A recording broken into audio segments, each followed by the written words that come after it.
सैयद अहमद कबीर रिफाई कहते मैं गुजर रहा था खेत के अंदर से, इधर भी पानी था इधर भी पानी था, तो कहते इधर भी पानी था इधर भी पानी था। सैयद अहमद कबीर रिफाई कहते मैं गुजर रहा था, असर की नमाज का टाइम हो गया, मैं जल्दी जल्दी जा रहा, सामने से कुत्ता आ गया। अब कुत्ता आया तो मुझे जल्दी थी, कुत्ता भी भीगा हुआ था। अब मेरा दिल करे कि कुत्ता नीचे उतरे तो मैं गुजरूं, कुत्ता खड़ा है कि ये साइड पे हो तो मैं गुजरूं। कहते हैं देर हो गई तो मुझे डर लगता था, मैंने कभी कुत्ते को भी नहीं झिड़का था, कभी कुत्ते को भी, अपनी इतनी हैसियत ही नहीं, झिड़का ही नहीं कभी किसी को। आप फरमाते हैं देर हो गई तो मैंने कहा या अल्लाह, हजरत सैयद अहमद कबीर कहते हैं मैंने कहा या अल्लाह इस कुत्ते को जुबान ही दे दे, मैं इसे कुछ समझा ही दूं, इसे जुबान ही दे दे, तू तो कादर मुतलक है। मैंने उसे जुबान दे दी तो मैंने कुत्ते से कहा नीचे उतर जा, मैंने नमाज पढ़नी है। तो कहने लगा बाबा जी आप उतर जाए, आप उतर जाए, आप उतर जाए, मैं क्यों उतरूं? तो सैयद अहमद कबीर रिफाई कहते हैं मैंने उससे कहा कि बात यह है कि मेरे ऊपर नमाज फर्ज है, तेरे ऊपर फर्ज नहीं, तो मैंने नमाज पढ़नी है। अगर मैं खेत में उतर गया तो कीचड़ है, मेरे कपड़ों को मिट्टी लग जाएगी, पता नहीं पानी पाक है कि नापाक है, तो तू उतर जा, तेरे ऊपर नमाज नहीं फर्ज, तो मुझे जाने दे। तो सैयद अहमद कबीर रिफाई कहते हैं उसने ऐसी बात की कि मेरे ऊपर वजह तारी हो गया। कुत्ते ने बात की तो मैं कांपने लगा। राती जागे शेख सदावे, राती जाग दे कुत्ते, तैथों कुत्ते मालक दा दर मूल न छड़ दे, भावे मारो 100 जुत्ते, तैथों उत्ते वो एक बुरकी दा कदर पछानन, भावे मालक हो मन सुत्ते, तैथों उत्ते रुखा सुखा खा, दिने जा रुखा विच सुत्ते, ते तैथों उत्ते उठ बुलिया चल यार मना ले नहीं ते बाजी लै गए नहीं कुत्ते, उठ बुलिया चल यार मना ले नहीं ते बाजी लै गए कुत्ते, ते तैथों उत्ते। सैयद अहमद कबीर रिफाई कहते हैं वो मुझे कहने लगा आप उतर जाए, तो मैंने कहा भाई मेरे ऊपर नमाज फर्ज है, तेरे ऊपर फर्ज नहीं, तू उतर जा, मेरे कपड़े आलूदा हो जाएंगे तो क्या करूंगा? तो कहते हैं उसने बात की तो मैं घबरा गया और छलांग लगा के मैं खेत में उतर गया। मुझे कहने लगा बाबा जी कपड़े अगर आपके कीचड़ से आलूदा हो गए तो पानी से साफ हो जाएंगे, और अगर मुझे हकीर जान के आपका दिल आलूदा हो गया तो 7 समुद्रों से भी साफ नहीं होगा, कपड़े पानी से धुल जाएंगे, और दिल अगर तकब्बुर से आलूदा हुआ तो 7 समुद्रों से भी सही हो सकता ना ना ना, हकीर नहीं जानना। किसी ने हजरत सैयद अहमद कबीर रिफाई से पूछा कि बाबा इतना बड़ा दर्जा, इतना बड़ा मकाम कैसे मिला? तो बाबा जी कहने लगे जिंदगी में कभी किसी को हकीर नहीं समझा, किसी को कभी हकीर, कभी किसी को अपने से कमतर नहीं समझा। तो अल्लाह ने देखे ना, अगर आप नहीं समझेंगे तो उसके लिए भी आपको उन्वान मिल जाएंगे, और अगर समझना है अपने आप को बड़ा तो उसके लिए भी मौके मिल जाते हैं। हजरत शफीक बल्खी बहुत बड़े सूफी बुजुर्ग हुए पर नौजवान थे, जवानी में ही अल्लाह ने बड़ा मर्तबा दिया। हजरत अब्दुल्ला बिन मुबारक बूढ़े थे, दोनों एक महफिल में इकट्ठे हुए। अब बगदाद सारा मानने वाला था और दोनों का मानने वाला था। आखिर में दुआ बुजुर्ग कराया करते थे महफिल के इख्तिताम पर। हजरत शफीक बल्खी जनाब अब्दुल्ला बिन मुबारक से कहने लगे आप दुआ करें, आप दुआ करें, आप बुजुर्ग हैं, अब जिसने जो मानना है उसे उसके लिए उन्वान भी मिल जाएगा। हजरत सैयदना अब्दुल्ला बिन मुबारक कहने लगे बेटे तू दुआ कर, तेरी उम्र थोड़ी है, तेरे गुनाह भी थोड़े हैं, तेरी उम्र थोड़ी है, तेरे गुनाह भी थोड़े हैं। तो सैयदना शफीक बल्खी कहने लगे नहीं हुजूर आप दुआ करें, आपकी उम्र ज्यादा है तो नेकियां भी तो ज्यादा ही है ना, नमाजें भी तो आपकी ज्यादा है ना, रोजे भी तो ज्यादा, रमजान भी तो आपकी उम्र में ज्यादा है ना, आज भी तो आपने ज्यादा। अगर आपने किसी को अपने से बड़ा समझना है तो उन्वान आपको मिल जाए, छोटा समझना है तो उसके लिए भी उन्वान आपको। बात तो ये है कि आप क्या करना, अगर आप किसी को हकीर समझना चाहते हैं तो बात खत्म हो गई। सैयद अहमद कबीर रिफाई फरमाते हैं जिंदगी भर कभी किसी को हकीर नहीं समझा। अल्लाह की सारी मखलूक की क्या बात है, अल्लाह कुरान में कहता है इन्नल्लाह ला यस्तही अन यदरिब मसलन मा बऊदतन फमा फौकहा, अल्लाह शर्म नहीं करता कि एक मच्छर की मिसाल बयान करे या उससे भी कमतर। अल्लाह मच्छर की बात करता है इतना बड़ा होके, वो कहता है मैं करूंगा, मेरी मखलूक जो है मेरी तो हजरत अहमद कबीर रिफाई फरमाने लगे मैंने कभी किसी को हकीर, बोलिए कभी किसी को हकीर। हम लोगों के पास उन्वान बड़े हकीर समझने के लिए, हम समझ लेते हैं। अमीर आदमी कहता है गरीब मेहनत क्यों नहीं करता, मेहनत करे अमीर हो जाएगा। उन्वान हुआ कि ना तनकीद करने का। 4 बच्चे हैं, करें कमाई, अमीर हो जाएंगे। अब वो हकीर समझ रहा है गरीब को, गरीब भी अमीर को हकीर समझता है। वो भी कहता है जो इसने कमाया सारा ही हराम है, जायज एक पैसा नहीं, उसने भी हकीर समझ लिया। यानी वो ये कह रहा है कि मैं हलाल खाता हूं, ये अमीर हराम खाते हैं, तो बात खत्म हो गई। उसने भी हकीर समझ लिया, इसने भी हकीर समझ लिया। अब उन्वान ही था ना, अगर उन्वान बदल लेते तो बात बन जाती। अमीर अगर ये कहता कि मैं इस गरीब की मदद करूंगा इसलिए कि पैसे मेहनत से नहीं मिलते, खुदा के फजल से मिलते हैं, तो वो ये ना कहता कि ये मेहनत करता तो आगे चला जाता। और गरीब अगर समझता इस बात को तो ये ना कहता अमीर सारे हराम ही खाते हैं। वो कहता भाई रब ने जो मेरे लिए पसंद किया मुझे दिया, जो इसके लिए पसंद किया इसे दिया, बात खत्म हो गई, झगड़ा खत्म। उन्वान तो मिल जाएगा आपको, मुस्बत भी और मनफी भी। तो अच्छी बात नहीं कि मुस्बत इख्तियार करें, ना मौलवी को, ना सूफी को, ना दरवेश को, ना खेत में काम करने वाले को, ना पट्टे पे मजदूरी करने वाले को, ना गाड़ी का शीशा साफ करने वाले को, ना तेल डालने वाले को, ना किसी को हकीर ना जान, ना किसी के हाल पे तंज कर, ना किसी के गम का मजाक उड़ा, वो जिसे चाहे जैसा नवाज दे। ये मिजाज लुत्फ रसूल है। ना कोई आया लेके चला गया, कोई उम्र भर भी ना पा सका। मेरे मौला तुझसे गिला नहीं, ये तो अपना अपना नसीब है। भाई हकीर नहीं जानना। सैयद अहमद कबीर रिफाई फरमाते हैं वो कुत्ता तो गुजर गया, मैं दौड़ा घर गया, जाके मैंने गुस्ल किया, कपड़े बदले। फरमाते हैं पहले भी मैं असर पढ़ता था, पर आज जब नमाज पढ़ी तो बड़ा ही मजा आया। मैं सर सजदे में रखूं, मेरा उठाने को जी ही ना चाहे। मैं रुकू में जाऊं तो मेरा सर उठाने को दिल ही ना चाहे। मेरा दिल करे आज मगरिब लेट हो जाए, आज सूरज देर से गुरूब हो, मैं आज सारा दिन असर ही पढ़ता रहूं। भाई जब तू आजिज़ी वाली पढ़ता है, जब तू इनकिसारी वाली पढ़ता है, जब तू हजरत सैयदना मुआविया बिन खुतैज रदिया, एक हजरत मुआविया बिन सुफियान है, एक मुआविया बिन खुतैज सहाबी हैं। वो कहते हैं मैं जंग फतह करके आया तो सख्त गर्मी का मौसम था, मुझे पता था कि उमर फारूक दोपहर को आराम कर रहे होंगे। आप फरमाते मैं मस्जिद नबी में बैठ गया, एक बच्ची जनाब उमर के घर से निकली तो मुझे कहने लगी मुआविया आपका नाम है? मैंने कहा हाँ। अंदर जाके जनाब उमर को बताया तो उमर दौड़े आए, और जब आए तो सर पे टोपी कोई नहीं, पैरों में जूता कोई नहीं।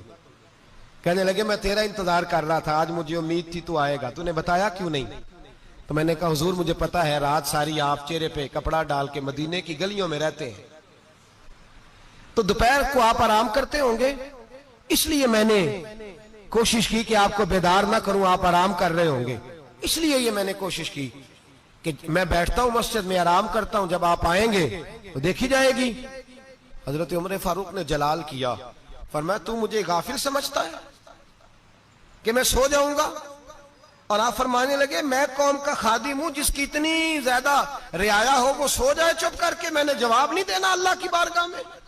फरमाया मेरे अमीरों की तरह सोने जागने के वक्त मुकर्रर नहीं, मैं कौम का खादिम हूं, जिस वक्त भी आया करो मुझे जगा लिया करो, मुझे कब्र में जाके खुदा को भी जवाब देना है, मोहम्मद मुस्तफा को भी जवाब देना है। मेरे भाई याद रखे जब ये चीजें पैदा, और फिर हमने इन तकल्लुफात में, मैंने कई दफा ये बात बयान की है, अब तो लोग रिश्ते करते हैं तो डीसी कॉलोनी में किराए का मकान खरीदते हैं, 2-4 गैरों की गाड़ियां मंगा के दरवाजे के आगे खड़ा करते हैं, रिश्ता हो जाता है बड़ा घर देख के,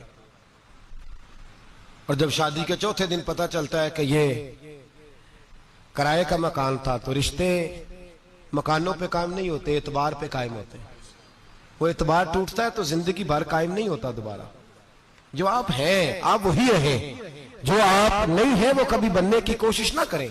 और मेरे अजीज ये भी याद रखें आजिज़ी आपको सवार देगी, और वैसे भी हम अल्लाह के हुजूर जाने वाले, अगर पर्दों में छुप के चले जाएंगे तो बच जाएंगे, और अगर हम अपना आप दिखाते ही रहें, सारी जिंदगी इसी चक्कर में रहें कि मुझे भी पूछो, मुझसे भी मुशावरत करो, मेरी भी बात सुनो, तो ये अना की दौड़ तो खत्म ही नहीं होती। हिर्स सिर्फ पैसे की नहीं होती, हिर्स हवस शोहरत की भी होती है। और नबी पाक सल्लल्लाहु अलैहि वसल्लम ने इसको भी बयान फरमाया है कि ये जो तेरे अंदर चीज पैदा होती है ना, मैं जाना जाऊं पहचाना जाऊं, इससे भी अपने आप को बचा। सहाबा के बाद जिस शख्स की खिलाफत सबसे मजबूत हुई वो हजरत उमर बिन अब्दुल अजीज थे। इतनी बेहतरीन खिलाफत की कि लोगों को हजरत उमर का जमाना याद आ गया। हजरत उमर बिन अब्दुल अजीज, इराक में रहने वाली एक औरत थी। उस औरत का खामद फौत हो गया तो 5 बच्चियां यतीम थी। वो इराक से चली और जनाब उमर बिन अब्दुल अजीज के पास आई कि आप मेरी बच्चियों का वजीफा लगा दें। वो कहती है जब मैं पहुंची ना, यहां तो अब तो इस्तकबाल, आना जाना बड़े मामलात हैं। अब तो बच्ची की बारात आए और 5, 7, 10, 20 लोग दरवाजे पे खड़े ना हो तो बारात नाराज हो जाती है, कहते हमारा इस्तकबाल ही किसी ने नहीं किया। तो इस्तकबाल तो अब इस तरह है जिस तरह नशा नहीं होता, ये इस्तकबाल की हालत है, अमीरों से लेके गरीबों तक। मुझे पूछा ही नहीं किसी ने, कुर्सी नहीं दी, आगे नहीं बिठाया, ये वाला मामला है। और मैं मेरी तरह के लोग, नेक लोगों की बात नहीं करता। अब तो हम देखते हैं फुला मौलाना का इस्तकबाल हो रहा है, फुला के लिए लोग खड़े हो रहे हैं, नारे लग रहे हैं। और अब तो मैं देखता हूं ऐसे ऐसे हाथ लहराते हैं सूफी और दरवेश कहलाने वाले, जैसे सियासी लीडर लहराया करते। ये क्या तरीका हुआ? ये कौन सा तर्ज जिंदगी? मेरे नबी पाक सल्लल्लाहु अलैहि वसल्लम ने फरमाया जो ख्वाहिश करे कि मैं आऊं और लोग खड़े हों वो तो जहन्नमी है, तो दोज़खी है। सारे वही तरीके हम इख्तियार करते जा रहे हैं, वही प्रोटोकॉल है हर जगह। वो लोग जिनके दरवाजे खुले होने चाहिए थे, वहां भी हर वक्त के लिए मामला तय हो गए। याद रखें मेरे नबी पाक अलैहिस्सलातु वस्सलाम ने जो तालीमात दी, हज़रत उमर बिन अब्दुल अजीज रहमतुल्लाह ताला अलैह। औरत कहती है मैं पहुंच गई, मैंने लोगों से पूछा घर कहां है, तो कहा वो जहां बोरी लटक रही है ना बाहर, टाट का पर्दा लगा हुआ है, वो हजरत उमर बिन अब्दुल अजीज का घर है। कहती है मैं दरवाजे पर दस्तक दी, एक औरत ने दरवाजा खोला तो मुझे बीबी जान के अंदर बुलाया। तो उनके घर के अंदर जब मैं दाखिल हुई तो बड़ा सारा सेन था, एक जानिब कुआं लगा था, एक तरफ एक बड़ा दरख्त था और एक छोटा सा बनाई हुई थी जगह बर्तन धोने के लिए। और बीबी ना बर्तनों को मिट्टी लगा के साबुन लगा के बैठी हुई थी, काम कर रही थी वो औरत। मुझे उसने दरख्त के नीचे बिठाया, पानी पिलाया। कैसे आई हो? मैंने कहा अमीरुल मोमिनीन से मिलना है। कहने लगी बैठो थोड़ी देर में आ जाते।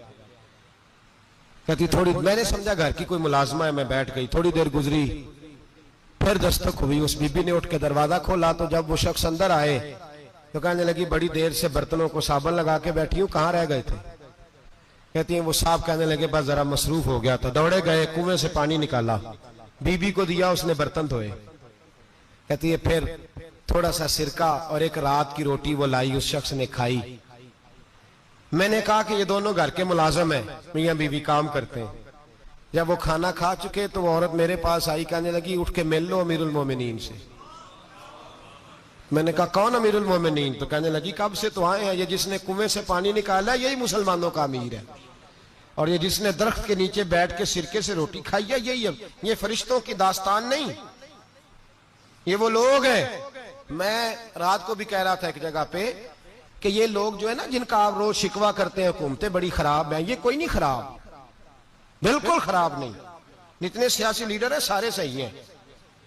खराब वो लोग हैं जो इन्हें वोट दे के लीडर बनाते हैं, बिल्कुल खराब नहीं। मैं तो इनके हक में होता जा रहा हूं।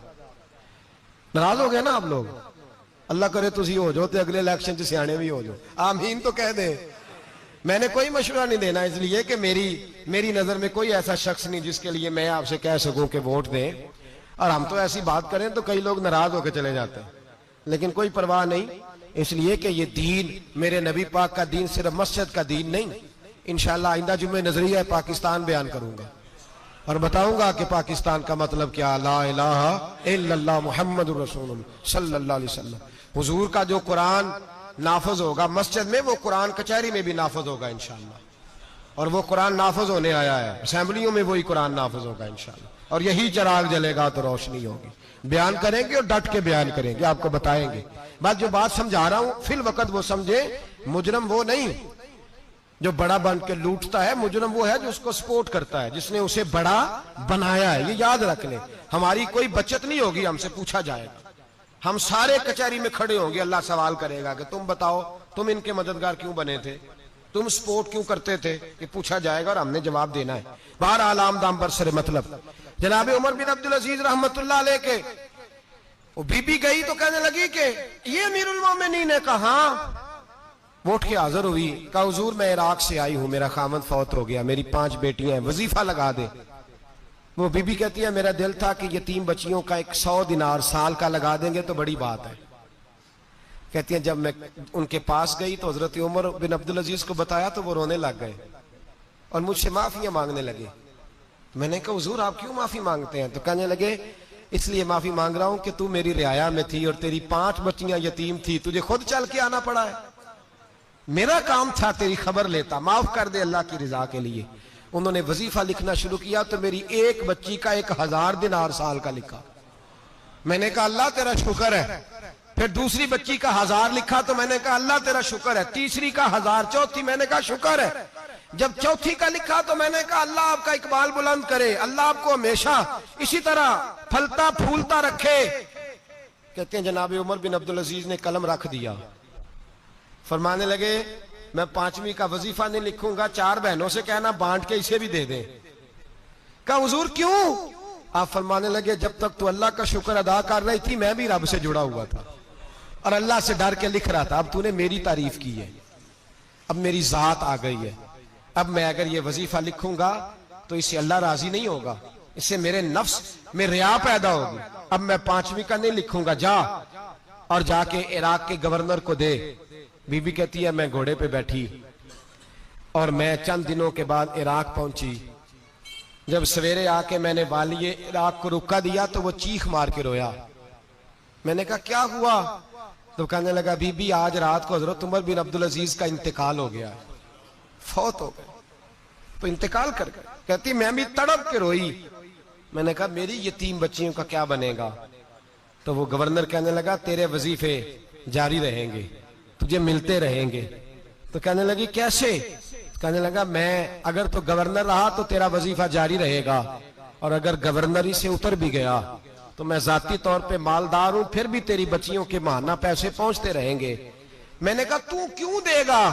कहती है वो रो पड़ा। कहने लगा अगर अमीर हजरत उमर बिन अब्दुल अजीज जैसे हो तो फिर अल्लाह गवर्नरों के दिलों में भी रहम डाल दिया करता है, फिर मेरे जैसे लोगों को भी वो बदल देता है। हजरत उमर बिन अब्दुल अजीज घर आए, 3 बेटियां थी। एक को आवाज दी वो आई तो उसने मुंह पे हाथ रखा है, दूसरी को आवाज दी वो आई तो मुंह पे हाथ रखा है, तीसरी को आवाज दी तो मुंह पे हाथ रखा है। आपने अपनी बीवी से कहा कि ये बच्चियां मुंह पे हाथ क्यों तीनों ने रखा हुआ, क्या बात है? तो बीबी रो पड़ी, कहने लगी 4 दिन हो गए मेरी बेटियां प्यास से रोटी खा रही हैं, 4 दिन हो गए, उनके मुंह से बदबू आती है इसलिए वो आपके सामने आती हैं तो मुंह पे हाथ रख लेती हैं 4 दिनों से। बीबी रो रही है, हजरत उमर जलाल में आ गए। आप फरमाने लगे तू ये रो रही है, तू रोई है, तूने मेरे घर में रह के अल्लाह की नाशुक्री की है, तू शुक्र अदा नहीं करती कि 3 वक्त प्याज और रोटी तुझे घर की 4 दीवारी के अंदर मिल जाता? रो रही है और मैं आ मेरे साथ बाहर निकल, तुझे वो लोग दिखाऊं जो झोपड़ियों में रहते हैं और मांग के खाते हैं, आ तुझे दिखाऊं। इतनी नाशुक्री कि घर के अंदर प्याज पहुंच रहा है, रोटी पहुंच रही है और तू कहती है मेरी बेटियां प्याज से खाती हैं, शुक्र कर फाके नहीं काटने पड़े। फिर अगले लफ्ज कहे तो रो पड़े। फरमाने लगे मैंने तो मुस्तफा के वो हालात भी सुने हैं जिसमें कई दिन बीबी फातिमा ने फाके किए, तू घर के अंदर प्याज पहुंच रहा है, तू अभी भी। सादगी, आजिज़ी और कनात नेमत थी इन लोगों की। हमारे यहाँ रोज शिकवा है, किस बात का? गाड़ी कोई नहीं। रोज रोना है, किस बात का? बंगला कोई नहीं। रोज रोना है, किस बात का? बैंक बैलेंस कोई नहीं। 10 जोड़े क्यों नहीं ईद पे आए? और ये सिर्फ औरतों का मसला नहीं, हमारे अंदर भी ये बात बदरजे औला। हम रोज अपने आप को मिस्कीन कहते हैं, गरीब कहते हैं, लाचार कहते हैं, मजबूर कहते हैं। कभी देखो जो झोंपड़ियों में रहते हैं, कभी पलट के देखो लोगों की तरफ जो पैदा हुए तो आंखें कोई नहीं थी, हाथ कोई नहीं थे, पैर कोई नहीं थे। वो देखो जो पैदा हुए तो सर पे बाप का साया कोई नहीं था। कैसे कैसे लोग वक्त गुजार रहे। हम रोज आके कहते हैं कारोबार ठंडा हो गया, हालात बड़े खराब हो गए, हम बड़े मजबूर। क्या हो गया साहब? अल्लाह के दिन है सारे, अल्लाह के दिन है। वसल अच्छा है ना फिराक अच्छा है, यार जिस हाल में रखे वही हाल अच्छा है। बस अपने आप को मुतमईन करें, आजिज़ी इनके सारी किनार